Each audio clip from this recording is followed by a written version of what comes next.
Hello, thank you for taking the time to view this submission.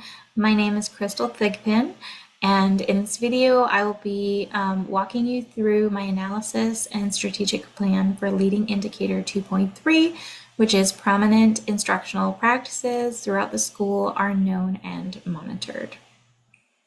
This analysis is based on the data that was collected through an initial long-form survey administered to both school leadership and instructional staff. And I will also share our areas of strength and growth, explain the rationale behind our lagging indicators, and present a clear and actionable plan for gathering evidence and tracking progress over time. So first off, let's take a look at our survey results. So to begin with, the survey data was collected from our principal and from our teaching staff. The survey measured perceptions related to 5 specific components of Leading Indicator 2.3, which you can see on the screen. So the administration's response indicated high confidence in their ability to describe effective practices and provide forthright feedback, both of which were rated as a 5. However, she rated the aggregation of walkthrough data and teachers' understandings of predominant practices at a 3, signaling moderate effectiveness in those areas for our school. If you look at the teacher survey, it reflected a more critical view. So the average rating for data aggregation was 2.67. The ability to describe predominant practices was rated at a 3, and feedback and clarity was rated at a 3.38. So from this comparison, it became clear that while leadership may believe that instructional practices are visible and shared, teachers are not experiencing that same clarity or support.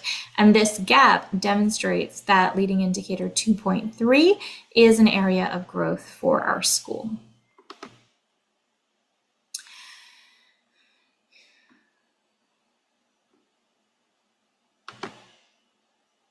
So we noted several key issues when we began to interpret this data. For one thing, there is currently no consistent process of aggregating walkthrough data. Walkthroughs are infrequent, and therefore the data set is incomplete. And when walkthroughs do happen, there is no way of tracking that data. Collaborative discussion about instructional practices are limited, and teachers rarely observe each other's classrooms. Feedback when given is often vague and not tied to specific instructional expectations, and those expectations are kind of unclear throughout the school. These findings help establish the need for a comprehensive plan to strengthen our school system for monitoring and sharing instructional practices. So why did we choose these specific lagging indicators? To measure progress, I identified several areas which, based on our proposed plan, have the potential to be lagging indicators in the near future. They are based on specific areas of growth for our school. So these are the frequency of walkthroughs and observations, consistency of feedback and its alignment with our instructional goals, teachers' abilities to articulate school-wide practices, and evidence of collaboration through peer observation and goal setting. Criterion scores will be established by reviewing both quantitative survey averages and qualitative comments from staff. Teachers' responses guided our interpretation of the data that we have collected so far more heavily than administration, as they reflect the lived experience in the classrooms and directly inform our improvement priorities. For this reason, they will also be a critical data point in the future as we implement this plan. So let's talk a little bit about the plan. To address the gaps and track the progress effectively, we have developed a detailed and actionable improvement plan, which will be launched in the coming school year. So here are the major components of that plan.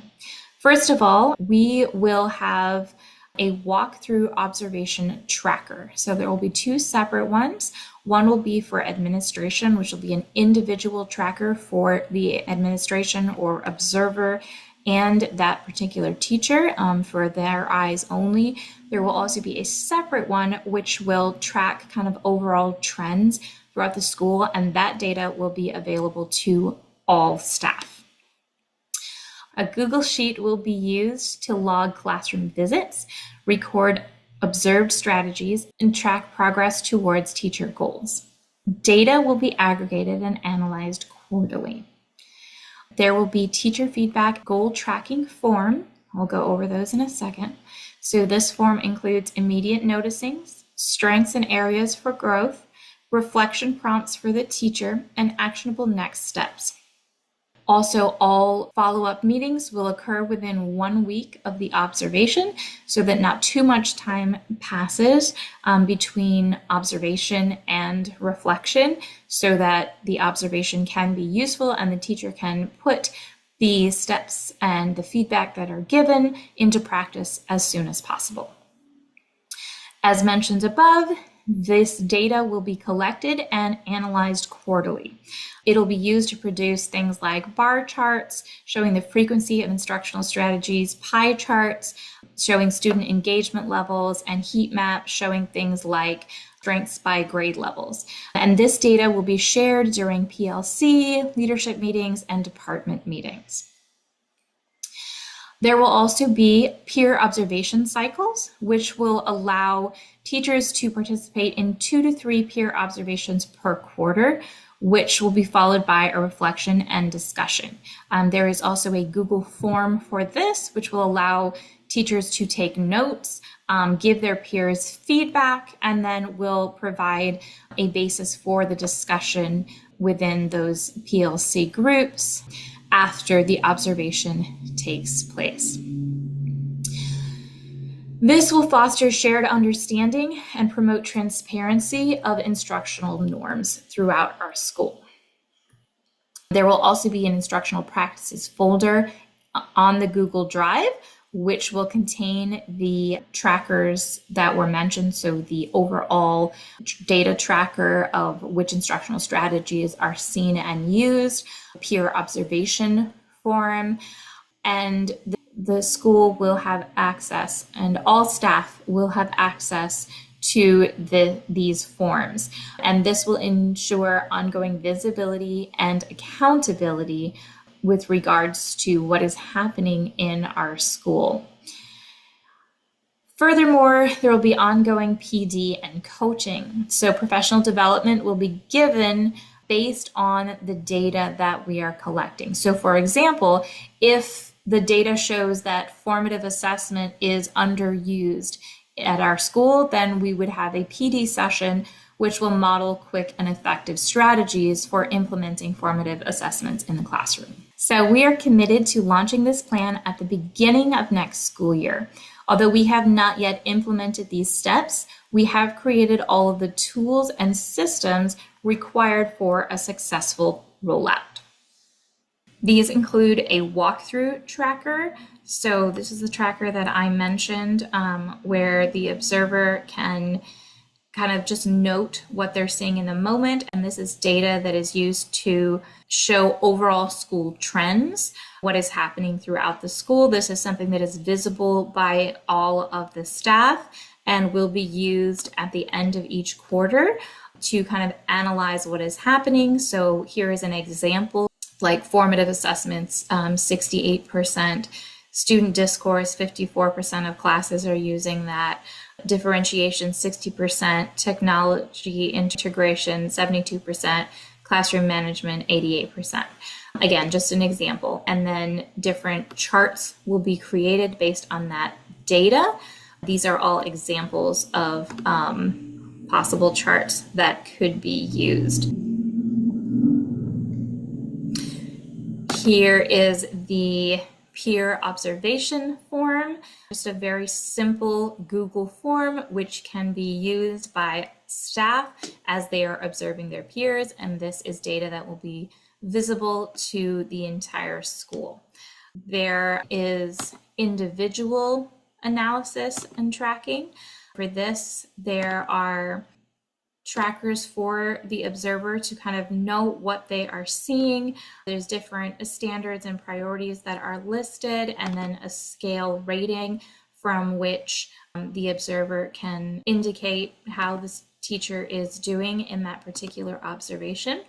The observer can also note things in the moment that they notice immediately, and later as they're going back, note strengths and suggested areas of growth, and just kind of have some overall comments as well for the teacher. There is also next steps and an action plan, which will be given to the teacher. And there is also a spot for the teacher to reflect on their practices and how things went as well.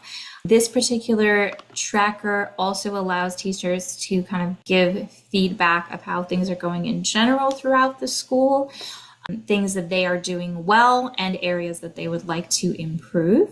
This will be a part of their development plan where they will set quarterly goals with regards to instructional practices or other areas in which they would like to develop their teaching skills. And at the beginning of the quarter, the administration or observer will sit down, kind of meet with the teacher, write down some actionable steps. What are things that the teacher needs to do to ensure that they meet these goals? Data will be collected throughout the quarter to see if these practices are shown in the student outcome, and then whether or not the teacher met these goals, what next steps would be put in place. And this will allow teachers to have a better idea of their own instructional practices, how they are doing, whether or not they are meeting the school's goals, as well as just improve their overall pedagogical skills and really receive coaching and feedback from their observer or the administration. At the beginning of the year, administration and teachers will sit down and come up with a school-wide policy for certain instructional practices that we want to see school-wide, which again will allow for transparency and help teachers feel like they know what is happening throughout the school, and also give them something to work towards. Our goal throughout this plan is to establish a consistent system of observation, feedback, and collaboration that will improve instructional clarity and coherence across the school. So in closing, this plan addresses the core needs identified through our survey data and provides a clear, sustainable approach to monitoring and sharing instructional practices school-wide.